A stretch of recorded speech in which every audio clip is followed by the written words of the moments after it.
Our next session is the second part of Dr. Souvik Mukherjee's workshop. Who'll be doing game theory and game studies with us. So, may I invite Professor Mukherjee? Um, Thank you so much, and hello again. So, like I said, I said when I started talking about kind of games and its relation, video games and their relationship with IWE. But there is also, think at present, yeah, there's also a post-colonial angle to games, and I sort of hinted at it, um, uh, particularly in the context of IWE trying to make a case, make a case whereby I could relate the two, or not relate, but bring a comparison between the two. Um, Now I will do something a little more different in the sense that I'll focus on, uh, well, uh, post-colonial, how video games can be read in terms of or as post-colonial media. Um, and I've called it Candace Subaltern play. You are all aware of Gayatri Spivak's famous essay, so I'm just kind of being a little playful here. And I'll talk about video games and perspectives of play from the margins.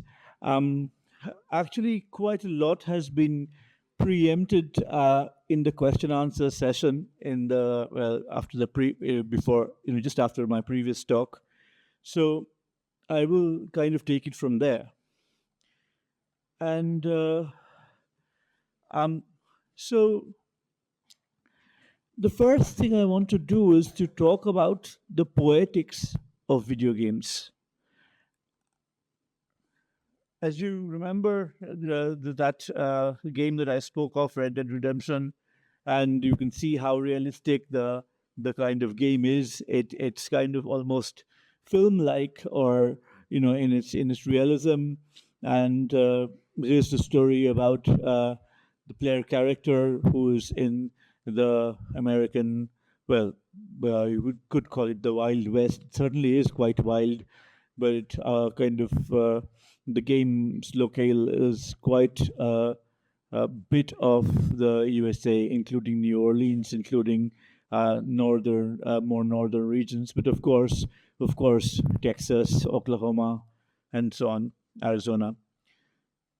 But before we kind of before we got here to this kind of a game which is so graphically rich, and where the story is so obvious.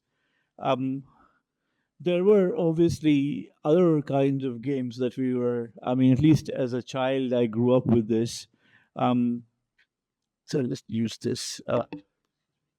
Um, so basically, can you hear me? Yeah. So this is anyone knows this game at all? You must have seen some kind of form of it on mobile phones. It is called Space Invaders. Basically, there are hordes and hordes of aliens coming and invading, and you have these nuclear bunkers, and you're shooting at them, because what do you do with aliens? You keep them out, right? So this is a Cold War kind of game with a typical Cold War mentality, with all these nuclear bunkers, and so uh, this whole kind of game, the I mean, if you were to kind of read a story into it, it is the story of keeping out aliens, and in this case, they would probably be the Soviets, or they would be some other kind of aliens whom you don't want in your country. And you have these kind of bunkers, and this bunker, you can see it's slightly broken because the alien must have shot it down. So then you have to kind of keep regrowing the bunkers and shooting them. So this is this endless kind of attack by aliens, and you only have those three lives, literally. That's how it is. So So again? I mean, is there a poetics of this? Is there a story here? Um, Maybe one which is very thin, but in Red Dead Redemption, of course, in the other panel on the right, there is of course kind of a more clear cut story. But whatever be the story in the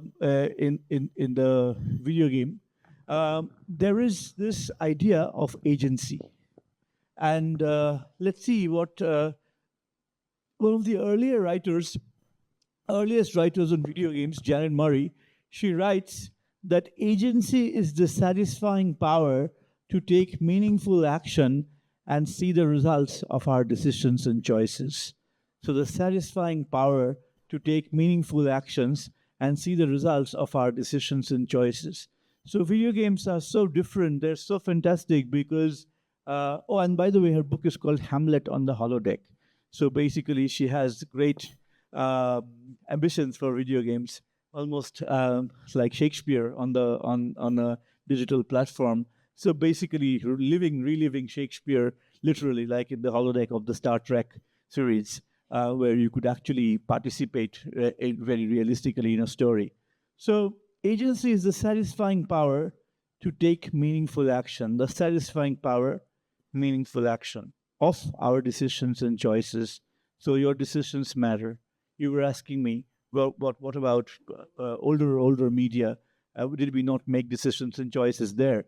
But Murray clearly thinks that video games are quite unique because it gives this agency. So the more realized the immersive environment, the more active we want to be within it. When the things we do bring tangible results, we experience the second characteristic delight of electronic environments, the sense of agency.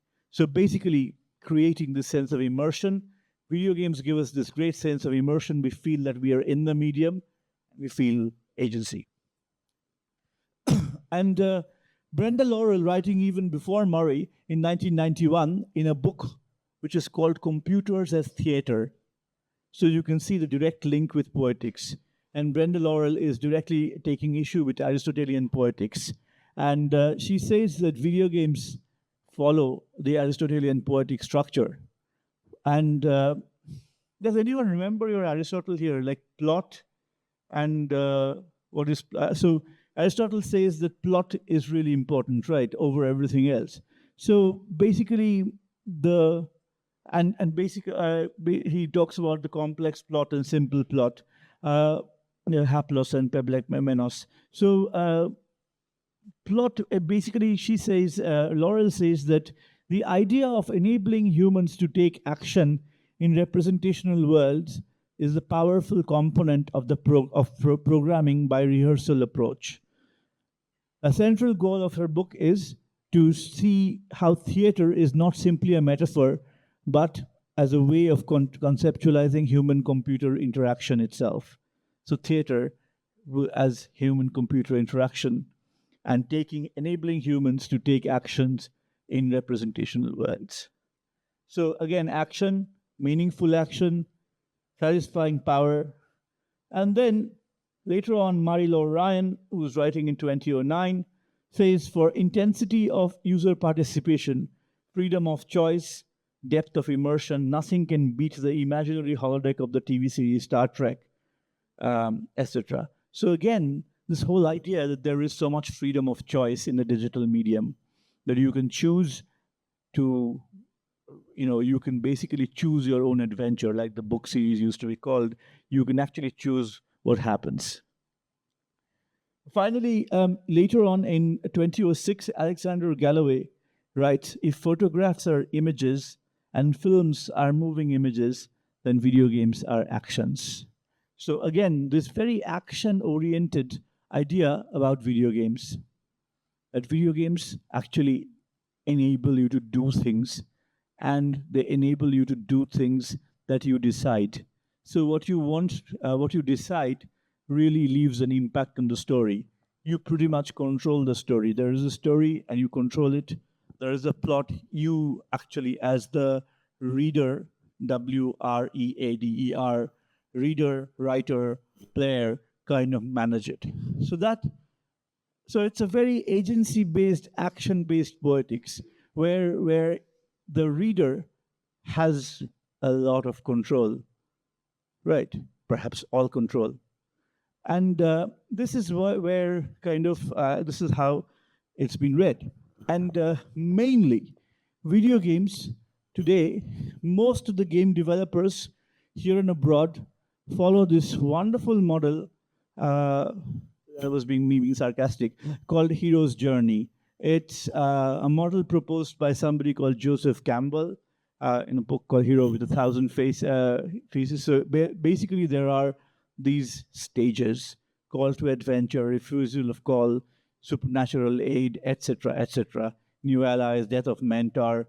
So ideally, you can you can ideally basically kind of plot any story according to the from Jesus's life to Harry Potter to Star Wars. Everything works in the hero's journey. Let's look at this. Yeah. So Star Wars: A New Hope synopsis: strike it out, make it Harry Potter and Philosopher's Stone. Luke Skywalker is an orphan living with his uncle and aunt on the remote wilderness of Tatooine. Change the names from Luke to Harry Potter and make it Suburbia. He's rescued from aliens by wise, bearded Ben Kenobi, who turns out to be a Jedi Knight. He's rescued from Muggles by wise, bearded Hagrid, who turns out to be a wizard. Ben reveals to Luke he is Luke's father. That Luke's father was also a Jedi Knight and was the best pilot he had ever seen. Hagrid reveals to Harry that Harry's father was a wizard and the best Quidditch player he had ever seen, and it goes on. So pretty much kind of the same story according to the hero's journey pattern. And of course, kind of Campbell's student was not very happy with because she was a woman, so she then kind of makes the heroine's journey instead of the hero's journey. So instead of the hero, there is the heroine, and there are all these other stages. So now this is how video games have been conceptualized. Also, everywhere there is this sense of agency of this figure, this hero figure, whether it is Harry Potter, whether it is Luke Skywalker, or whether it changes to the heroine from the hero, there is this figure which has agency. Yeah. That's how games have been traditionally conceptualized. With Murray, then, with the satisfying power to take meaningful action and see the results of our decisions and choices. That would be both with Luke or Harry Potter or the heroine. So then I'm going to bring us to this scenario where I am this character. This character is a man called Adewale. Adewale is a slave who has run away, and then he became a pirate. And he's very strong. Just see the muscles, and he has like the best weapons, and he is rescuing all these other slaves, right? But one thing that we are not told is that when he rescues these slaves, he gets more points. And when he gets more points, he gets to buy better weapons. And when he buys better weapons, then he's kind of the stronger. So it's kind of rescuing slaves becomes like currency almost. But so this is Adewale. Of course, again, you could say he's from a marginalized position, but here, at least, basically, Adewale is the protagonist, and he has here as the protagonist, he has the satisfying power to take meaningful action. So this is a slave market in Assassin's Creed Freedom Cry, and these are the characters waiting for the player to free them. So the player, Adewale, is the kind of power holding person here. And these slaves, they're non-player characters. So they're waiting for the player to take action. So in this group, obviously, you see agency cited in the player, right? If the player doesn't free the slaves don't get freed. Everything depends on the players. And you can see that the player has already liberated 5 slaves. So my question is, what happens to these characters, the non-player characters, the minor, characters that are made minor, the character which is not kind of empowered with satisfying power, power to take meaningful actions. And then the other question that arises from this is there a poetics that is without agency? Do you always have to have agency in the poetics of your narrative? What about those who do not have agency? Is the video game medium not for them? So I'm going to now go to a master's thesis by Gonzalo Frasca, who's better known for his work on ludology. But he wrote this thesis called Video Games of the Oppressed. And he takes the title from the Brazilian playwright and theorist Augusto Boal's Theater of the Oppressed.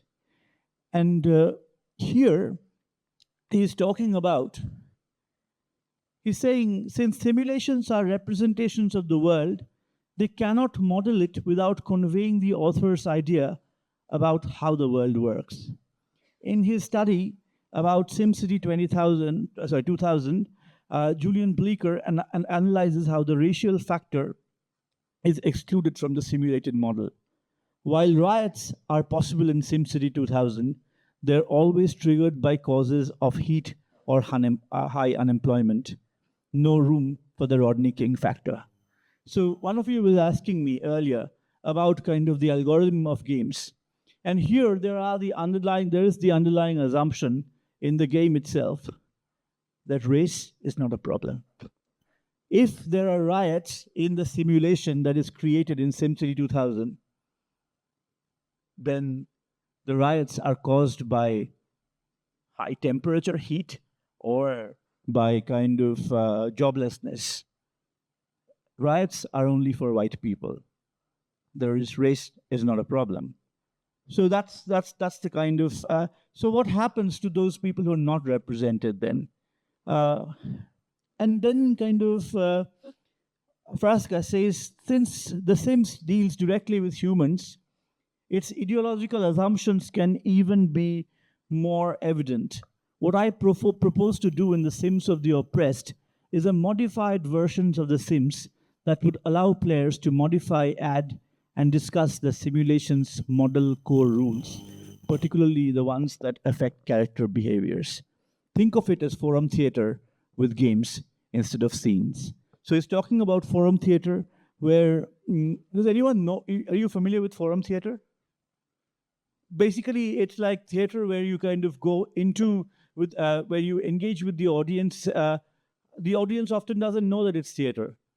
So, and you kind of create this kind of scenario where the audience also starts interacting, and the theater just takes a whole life of its own. Right. So that's what Frasca is proposing that he wants to do, that he would create the Sims in such a way where he would create characters which are considered problem characters in the main game, who would allow players to modify, add, and discuss the rules, the core rules of the game, and the algorithm of the game. And then it would be like forum theater, because the player would unwittingly often be kind of engaging with these problems, social problems, while playing the game, while responding to the game. So I have based my designs on the main characteristics of Augusto Boal's Theater of the Oppressed techniques, which foster critical thinking and discussion by letting spectators become actors. So Boal has this concept called spect actors. Instead of the spectator, the spect actor. The spectator becomes the actor and enact possible solutions to personal and social problems. The approach I propose for video game design goes, like Boal's, against Aristotle's rules for representation, as stated in his Poetics. Aristotle's rules are mainly about they're centered around plot and action, and they're centered around the politics of power, whereas Boal's actually moves it away from the politics of power and lets the spectators become actors and address the personal and enact possible solutions to personal and social problems. So with Frasca, what Frasca does is uh, looking at this game Space Invaders. I just talked about it. Uh, Frasca makes a different game like Space Invaders, but different in the sense that here there are all these people who are making homophobic jokes, and here these are people who are responding to them with music. So this is kind of a game called Insults. But you can also look at kind of a different twist to this kind of Space Invaders games, which is later by in a game called Invaders by Elizabeth Laponzi. And Elizabeth Laponzi is an indigenous game developer, is a Native American game developer. And she also makes a game called Invaders. But here, the invaders are actually, these are the aliens that are coming in, and these are Native Americans who are shooting arrows. So then here, Laponzi is kind of trying to look at the position of the indigenous Americans, the Native Americans, as the minor, as those who do not have agency. So there are two different angles. Again, this is kind of a very agency-based fighting of the aliens. And this is, of course, a reverse, sort of a shifting of the characters here. But Frascas is about kind of not about agency, but about kind of using the same mechanics to counter the politics of kind of being oppressed, counter the politics of being of oppression, of being called names, of being insulted with music. So I want to show you a couple of clips here of from games where I think that which are about kind of characters that are minor, that lack agency, and to see whether we can actually talk about video game poetics from the point of view of the minor, of the othered, and those who do not have agency. So that's a bit there.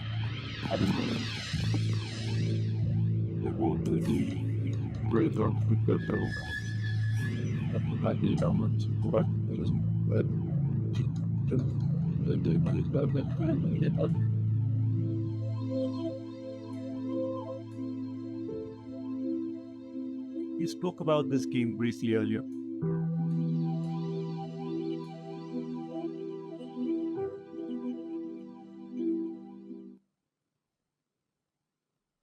So, Missing is a role playing game that makes the player experience what a missing girl goes through when she is trafficked into the cruel world of prostitution, a world into which millions of girls are lost every year.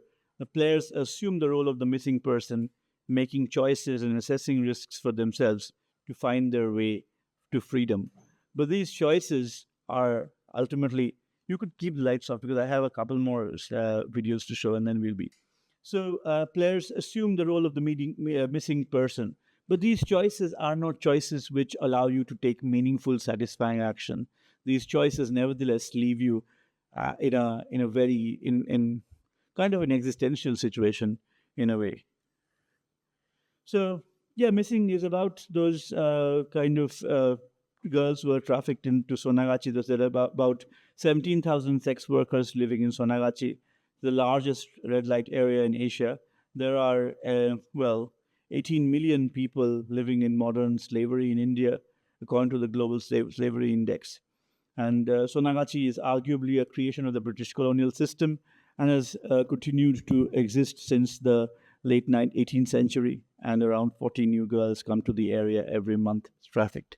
So that is what Missing is kind of talking about. These are the people. And here is an interview with the developer. Not so limited. I would have started the game itself from the village life, where the player has to make choices. And as the game progresses, we can understand how and why the girls get trafficked by playing the game. And that's a major portion of the message and the awareness that we couldn't do in this game, that we missed. And I would like to kind of do that. There is another part we never got in depth with the characters. There are several characters that playing in this world.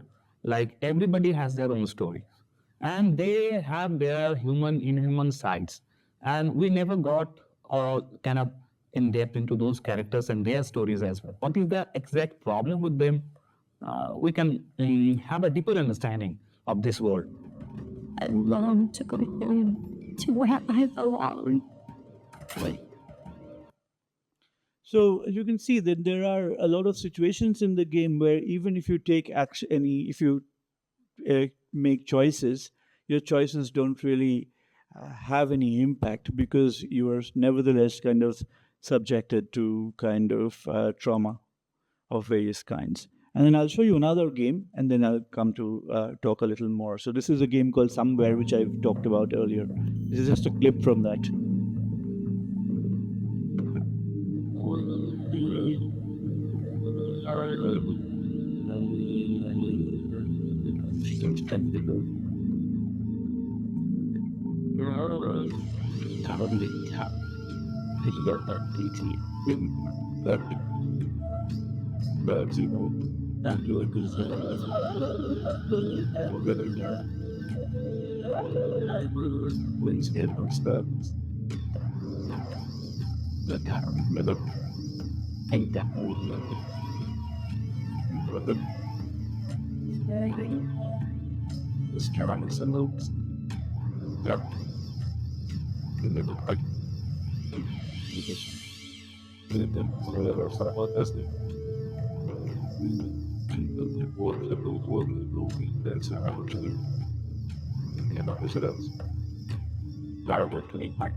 So as you can see, there is so much you can do in the world of Somewhere, but whatever you do doesn't really kind of give you any sense of having achieved anything.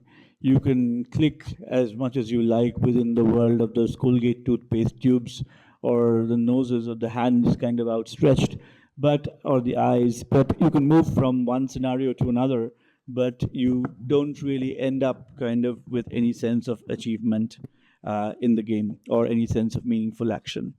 And here, like the game developer writes, the people of Kayamgad do not speak.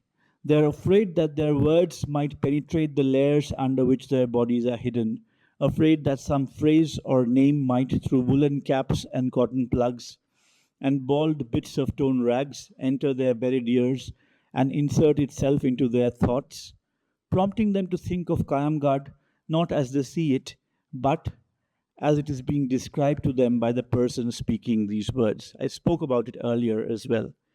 So the kind of the developer through Jani, he says that somewhere like the city of Kayamgad does not exist. You are right, it is always meant to be seen through the occluded lens of our other work. In that it is a little like R.K. Narayan's town of Malgudi or M. Foster's Marabar Craves, a trope of post-colonial fiction stretched to the extreme, applied to the very form of telling these stories. So we are in this scenario which in a city which really cannot be seen. It is this fictional kind of area, a trope, as it were, stretched to the extreme. And it is also a trope of the subaltern where the people themselves, can't speak, because if they speak, they know that they will be changed by the words that are coming out and by the words that the interlocutors speak to them. So another commentator commenting on the game say that people in the story reducing into single entities because they collide with each other on a map, or amalgamate, or characters splitting apart in a mitotic act of generating replicas with errors in the recollection of their narratives. This is how the fissures of views in stories now manifest themselves in the game. So again, another person says that although it's not clear who we are playing in both of these short experiences, Jani says that Somewhere will mainly follow the travels of Aziz and Azam, a duo of thieves who trade in forgeries. The pages they have duplicated come from the journals of Charles Henry Connington, the explorer who first discovered the legendary Kayam God. As the player joins in tracking them down in the rest of the pages, they will transform into various other characters and take on different identities, some of whom only exist in the imaginations and stories of other people. So basically, here, what is happening is very interesting. That there is a story, there is a backstory to it, and the player, while the player is kind of interacting with his environments, the player does not remain the player's character. The player changes. The character keeps changing. So instead of having agency, there is just kind of the fragmentedness that the player kind of keeps facing as she kind of moves from one kind of experience to another. So it is not even clear that who we are playing in these experiences in somewhere. So I'm looking at kind of games that do not have a poetics of agency, but if at all they have a poetics of agency, it is an agency without a center. So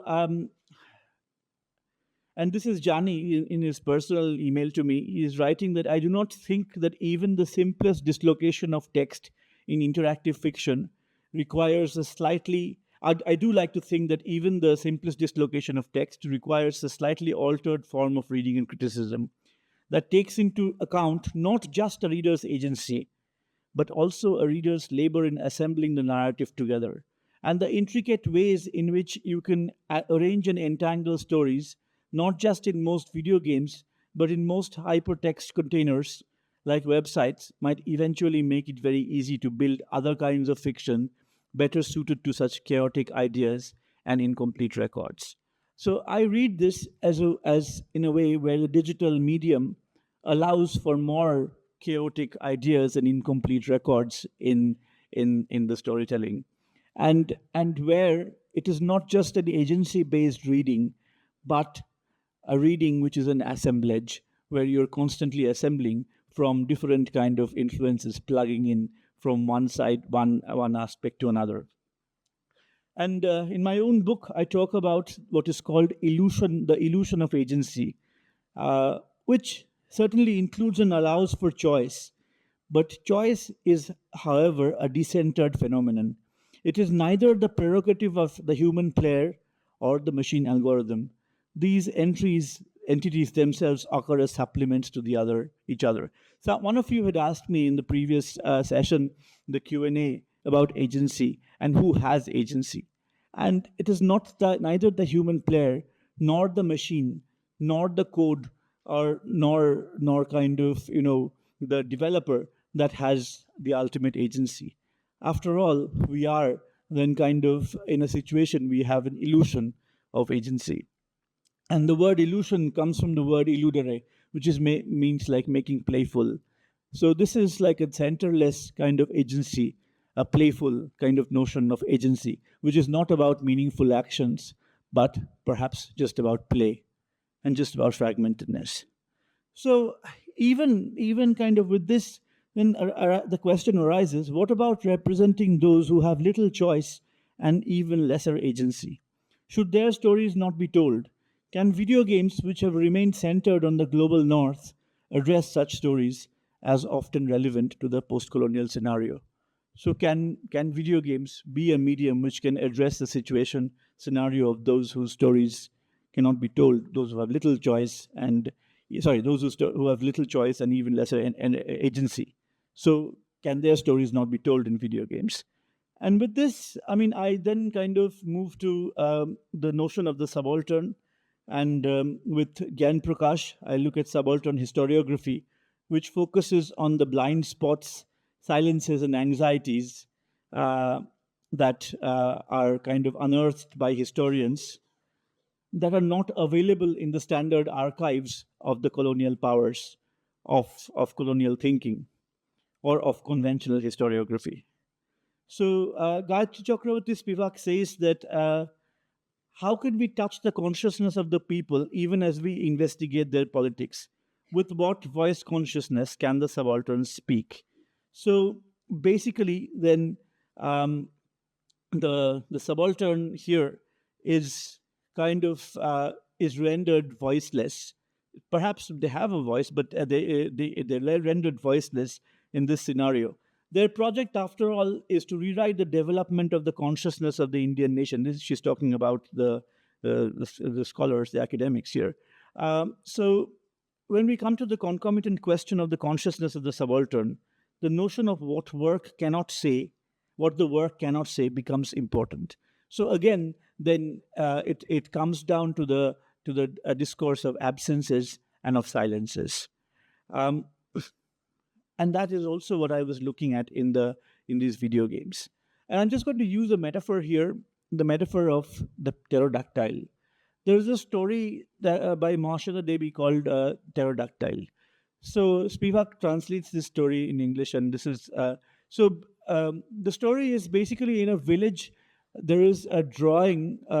There is a the child who says that he's seen a pterodactyl or something like it. So there's a drawing, and many people come and ask him, and the child then falls silent. He can't speak about the pterodactyl.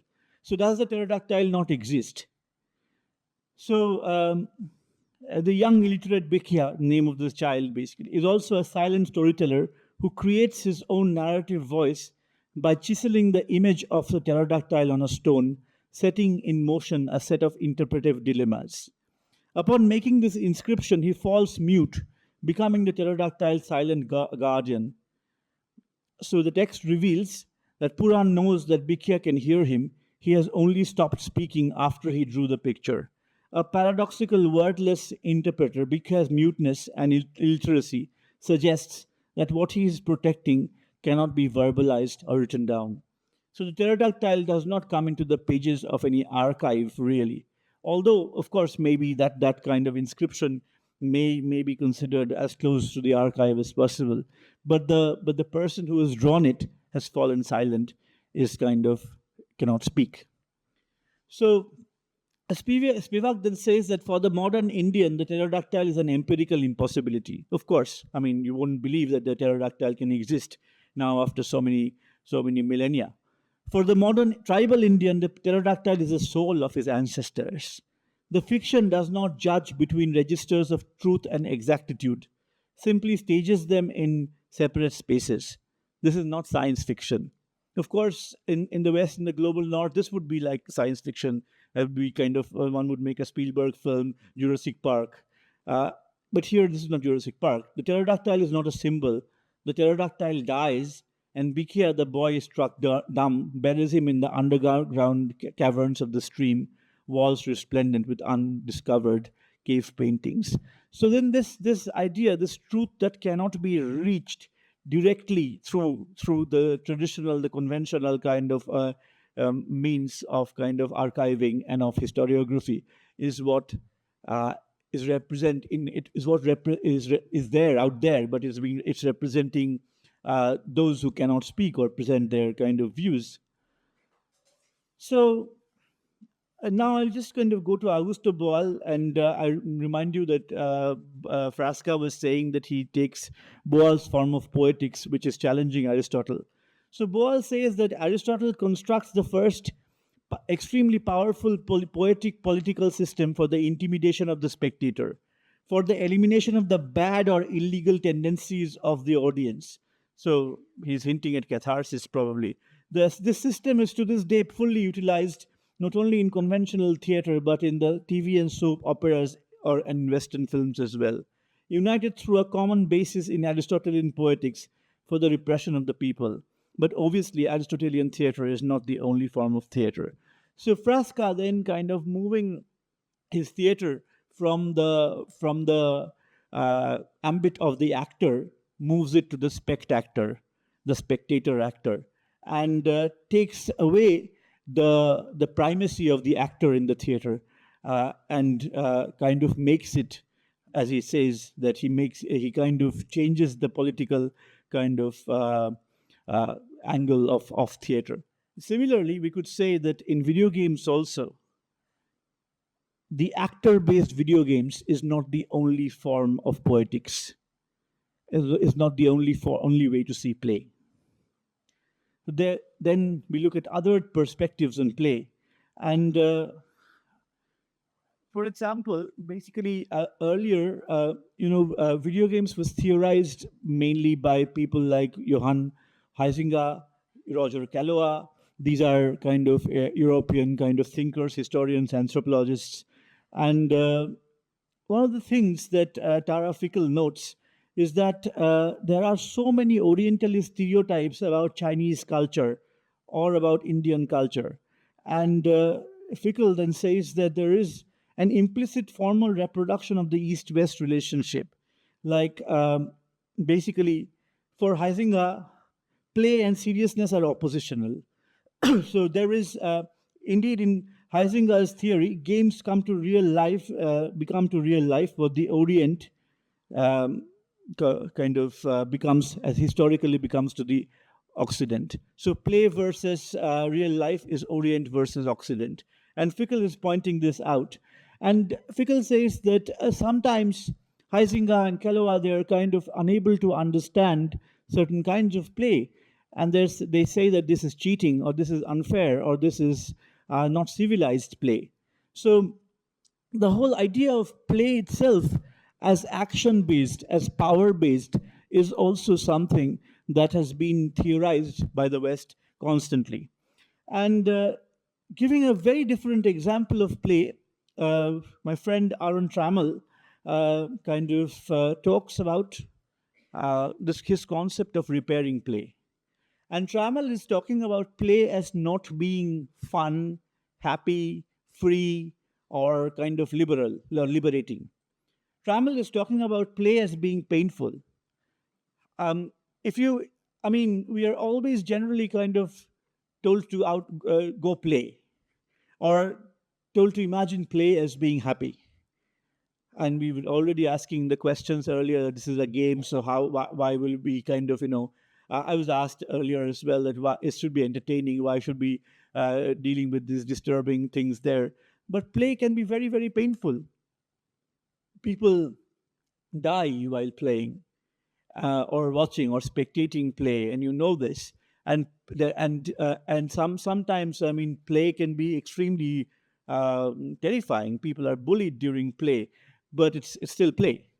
And Trammell gives the example of a game called Hide the Switch, which young black children would play in post-Civil War United States.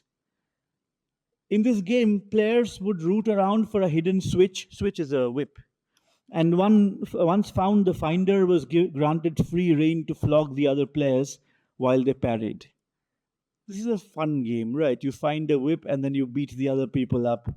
But historians considering the game's persistence within slave culture have been somewhat challenged by it, as a play of the game seemingly reinforces the martial conditions of bondage.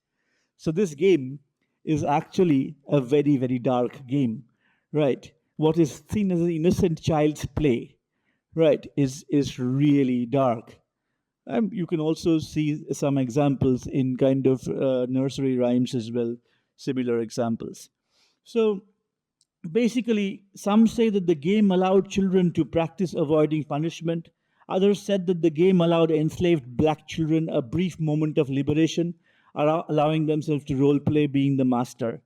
Both explanations are ultimately uncomfortable as they work to reconcile the violence of the experience of the black folk descended from the slaves with the inevitable light-hearted connotations of play. Violence, specifically torture, is either reduced to the carnivalesque inversion of a power dynamics, where the victim becomes the oppressor, or the violence is reduced to discipline, a tactic for living within its inevitability. So basically, then we are looking at kind of how, I mean, he is pointing out how this concept, this game is so problematic when it brings in so much violence and calls it play. And that's how kind of often play is. So the thing then is, again, to look at who is playing and to look at a decentered kind of agency, or to look at kind of play from the point of view of those who don't have the power, who don't have kind of this kind of the satisfying power to take meaningful action.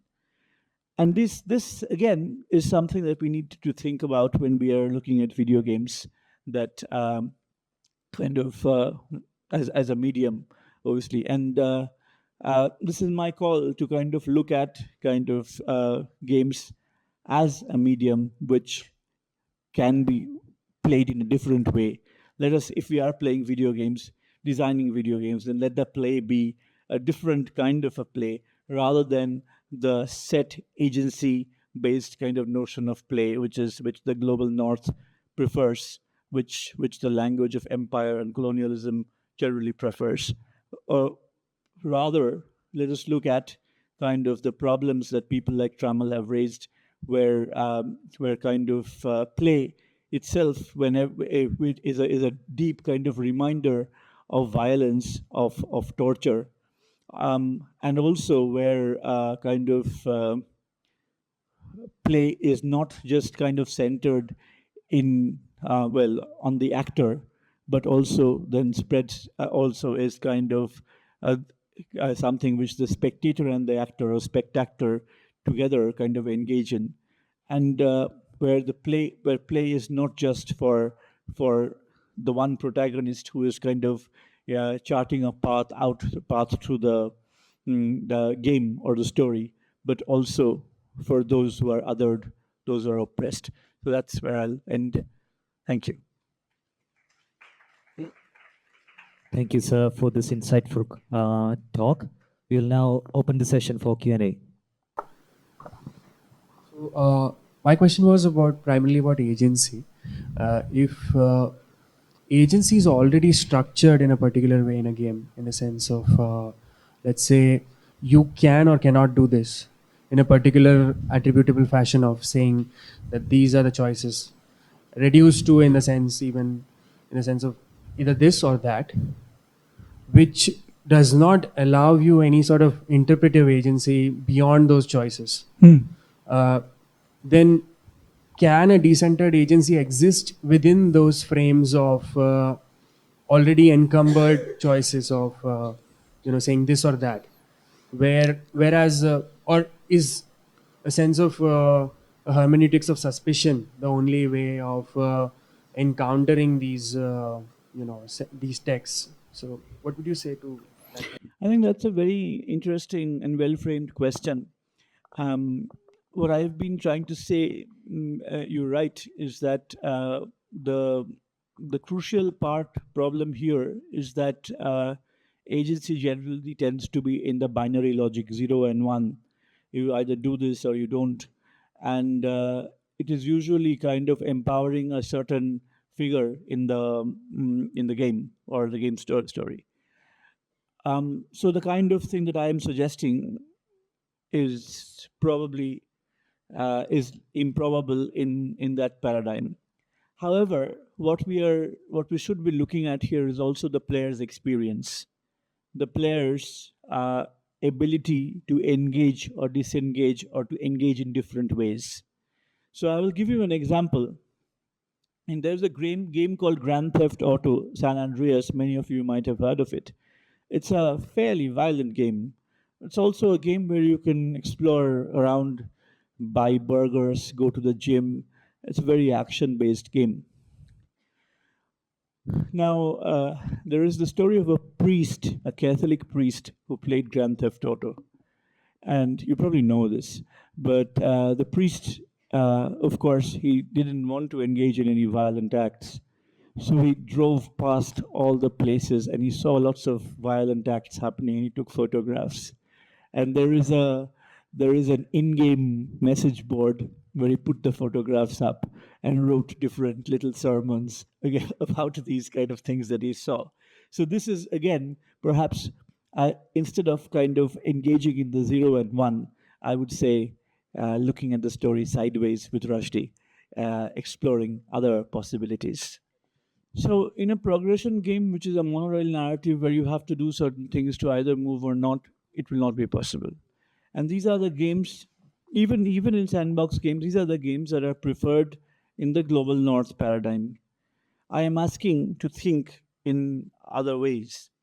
So if I'm to take strategy games, like there's a game called Empire Total War, which I play a lot, where you can conquer England, being the Maratha Empire, and I've actually even conquered Barbados and I think parts of the USA. But the whole idea is actually the same logic of colonialism. It's just reverse colonialism. Right. So the fundamental, I'm not doing anything different from the British Empire. I'm again a colonial power anyway. So that this logic generally tends to uh, inform the algorithm of these games. And this links to your question earlier. That's what I was trying to say. That instead of this kind of an of a what Meghna Joyant calls kind of a white protagonism, which is about resource gathering or controlling things at the point of a gun constantly. What about thinking of a different decentered notion of play, of action, not necessarily kind of agency? Yeah. Good.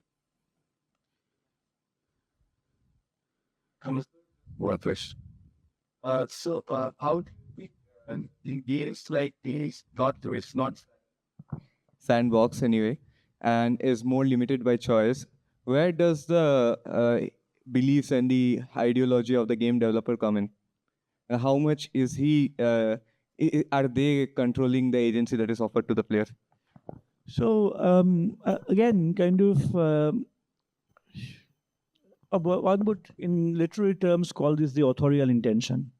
How far do you think, let's say, how far is James Joyce controlling Bloom or Stephen Dedalus or your reading, or how far not? And similarly, with kind of the what you were talking about, these decentered agency games, I think perhaps what games enable is to create this multiple possibility, this huge possibility space. And if that possibility space is large enough, then it is also possible to go and look for cheese instead of kind of, so that's the authorial intention kind of, and the in this case it's not just the authorial intention, but it's also the limits of the program, the software that they're creating, the possibilities which will kind of come in, I think.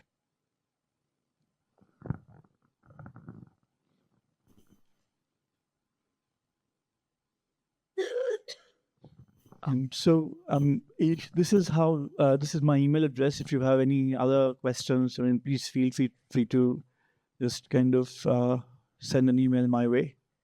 And I'm on Twitter as well, although I don't regularly post. So that's pretty much, unless there are. Oh,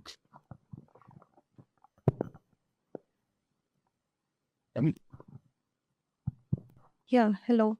hi. So, no, I was just thinking like if we are considering the question of can the subaltern play, I don't know much of video games, first of all, but uh, do you think that open world games can be one of the ways in which the subaltern can play? I'm just throwing questions very randomly at this place, but like open world gives that choice, right? You can go wherever you want, like GTA does, or even Red Dead Redemption is an open world game, right? But Well, the debate is whether the subaltern has choice. That's also one thing, but or can express choice, or the subaltern's choice is actually recognized as choice. Right? You can do X, Y, Z things, but you will be rendered subaltern if kind of you're not hurt. Right? You're not there in the archives and so on. So so basically, there is this historian Ellen Namila. She writes about, I think it's Kenyan history, or sorry, Kenyan or maybe Nigerian history, where basically the German settlers kind of land deeds are all there in the archives, but the local land deeds are no longer not there because they were never kind of registered or kept. So then that's kind of a voice that is gone. So the open world format can only allow for kind of some choices to be understood, registered if the open world format itself cannot be a solution as a genre, because even if you have an open world game, then ultimately people will prefer to be the protagonist, who wants to progress to different things, whose actions have meaningful kind of consequences, etc., etc., who can conquer, who can get resources, points, etc. But yes, in a sense that if the scenario has more potential, then it is possible for other forms of play also to take place, play that wasn't happening earlier, or engagement that wasn't happening earlier. So that's the thing. And wherever there are non-player characters, there is always the subaltern that is not represented. But then again, if we could have mechanisms, and I'm thinking real blue skies here, because I'm thinking of ways in which the video game, not just how the video game is, but how the video game could be, and how the video game is very limiting in its present state, or video games are limiting in how they're designed or thought of. And one of the things is that if it were possible to engage with a non-player character, in some cases it is, because you have dialogue and you can make lots of different things with non-player characters. So these are kind of design possibilities that can be explored by game designers further. So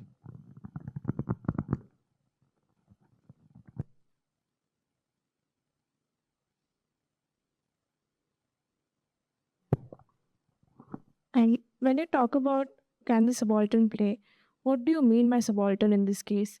Because, from the examples that you gave, you talked about indigenous people who developed games. But apart from that, like, they're game developers, right? In some way, like, they are obviously subalterns, but they are in some way also, like, form the privileged strata of subaltern. So, what do you mean by subaltern when you say that can the subaltern play? So, game developers per se. Of course, somebody making a game about indigenous people is representing the subaltern in some way, giving it a voice. And whether the subaltern stays subaltern there, that's also a question. But what I mean is those characters that do not have agency per se, have this meaningful, are able to take meaningful action which changes the game and the plot. I mean those characters and in those scenarios, right? So, for example, in general, the protagonist of a game would be a character who would make, like with Murray, take meaningful action, do this, do that, and that changes the. What if the meaning, the action doesn't really have any such meaning, really? Or what if the action is kind of nevertheless, for example, the protagonist of Missing, whatever she does, she is ultimately kind of exploited, right? And perhaps it is her voice that also needs to emerge. Certain cases, the choices are, after all, non-choices. So, like, you're talking about the characters, right? So in that sense, I mean, like, yes, of course, the characters in a way represent the player, like the human players who are playing. But if you're going to talk about characters, doesn't it translate more to if they are being played more than if they are playing? I thought when you were going to talk about can the subaltern play, you're going to talk about the target audience or the ones who are playing the games. Characters, of course, it is the characters being played, in some cases also playing, but then whether the choices matter or not. Uh, and if you can also talk about groups that are rendered subaltern whose play is not considered play, right, were ignored. And I haven't talked about them here, but I'm just kind of, since we are on this topic, then there are groups whose forms of play we do not know about, really, because not considered play enough. Or even if you take the hide the switch example, I mean, Black American children and postbellum kind of America, this game, will it be considered a game, or will it be considered, what will it be considered?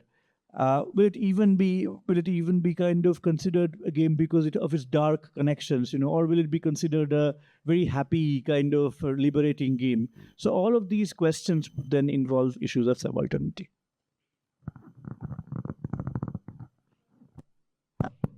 I was also like kind of thinking on like the line of like about who gets to play these games and stuff like that.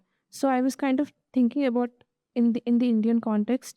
Like for instance, I'm not an expert on video games. I don't play very much, but PUBG, for example, I think it was a game that was very much accessible to most classes of the society, and I think many people had access to that game. You could see people playing from all kinds of backgrounds. So like, what do you think about these kind of games, like most kind of games? How can they be made accessible? What kind of fun, you know? Even the question of access is quite problematic because for PUBG especially, if you were a woman and they realized you were a woman, then they would kind of harass you immediately. If you were new to the game, they would kill you within seconds. So there is always these kind of issues that can emerge. I haven't focused on this at all, to be honest, but it is an important kind of angle to look at. And yeah.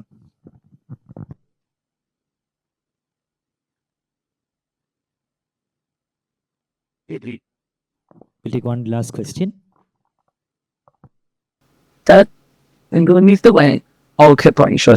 Christian to understand. Well, what's up, guys? My addition is a bit vague, but like, as you connected poetic Aristotle's poetics and the video games.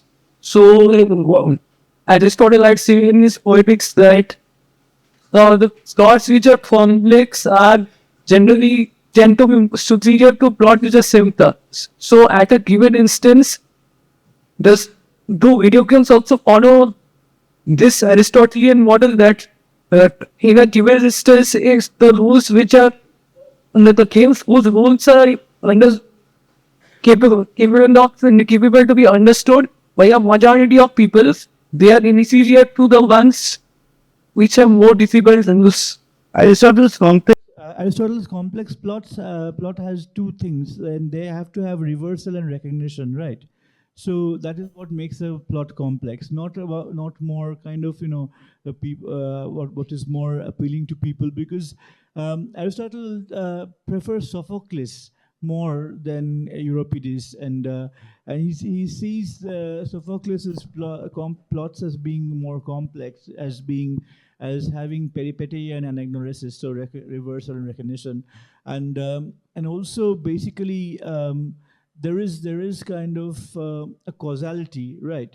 So basically he says that a play where the statue of a king, a king who had wronged another person, was then killed by the statue of the person falling on top of it. That is not a great plot. But if there is, for example, if there is recognition and reversal, if that is the better plot. So that's what he says. Now, video games are kind of. It used to be very common earlier in earlier studies of video games, especially by Brenda Laurel and also Michael Matthias, who made a game called Facade, to read video games in terms of Aristotelian plot. Actually, Professor Pramod Nair has also written about Matthias's game Facade in his book Digital Cool. You can look it up. So that was an earlier kind of position, and I think that has continued in video games as well. This kind of preference to But nowadays it's not so much about the Aristotelian poetics, but what is very important still in discourses on video games, which I was kind of trying to challenge or question, is the focus on action and meaningful action, and the protagonist being kind of empowered with action. So that's what I was looking at. I was looking at what about those who are not empowered? Can the games not be for them? But your question, I think, is more about kind of the complex plot. And I don't know, there might be video games with a very simple plot, like the Space Invaders game. You just have aliens, you shoot them. But of course, there might be other games with more complex plots.